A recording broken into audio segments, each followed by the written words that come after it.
মবের নামে বিশৃঙ্খলা সৃষ্টি করলে কঠোর অবস্থানের ঘোষণা সেনাবাহিনীর। দুপুরে ঢাকা সেনানিবাসে সংবাদ সম্মেলনে একথা জানিয়েছেন সেনা সদর।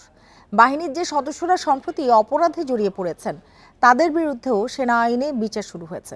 বাহিনীর তৎপরতায় চাঁদাবাজি হত্যাকাণ্ড কমেছে বলেও জানানো হয়। এছাড়া বান্দরবানে শ্রমিক অপহরণের ঘটনায় চলছে অভিযান। আসার জন্য আপনাদের সকলকে ধন্যবাদ জানাচ্ছি। ডিসেম্বরে সর্বশেষ ব্রিফিংয়ের 50 দিন পর আনুষ্ঠানিক সংবাদ সম্মেলন সেনা সদরের।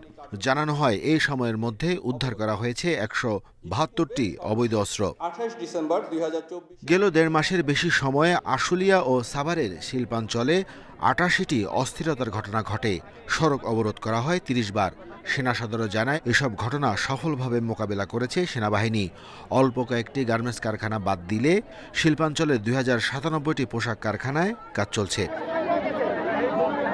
সেনা সদরও জানায় বিভিন্ন অভিযানে কিছু সেনা সদস্য বিপদগামী হয়ে অপরাধ কর্মে জড়িয়ে পড়ে।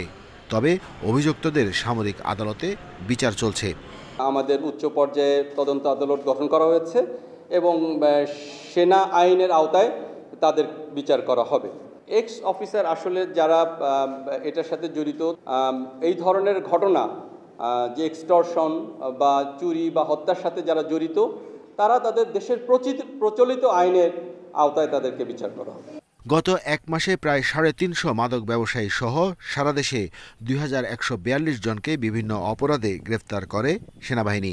এছাড়া বান্দরবনের অপহরণের ঘটনায় অভিযান চলমান। যারা এই অপহরণ করেছে তারা একটি নাম্বার দিয়ে তাদেরকে যে কিছু র্যানসাম বা টাকা চেয়েছে, বাট আমাদের পেট্রোল চলমান আছে। গতকালকেও 2টি ক্যাম্প, কুকিচিনে 2টি ক্যাম্প আমরা ধ্বংস করেছি। তাদের যে আস্তানা বা তাদের যে ওয়াটার পয়েন্ট, এগুলো ধ্বংস করেছি। বিভিন্ন স্থানে সাম্প্রতিক মব জাস্টিস নিয়ে সাংবাদিকদের প্রশ্নে সেনা সদর জানায় এর মাধ্যমে দেশে আতঙ্ক তৈরির চেষ্টা করলে কঠোর অবস্থান নেবে সেনাবাহিনী। শিল্পাঞ্চল পুলিশ, BGMEA. Arafatur Rahman, Independent News, Dhaka.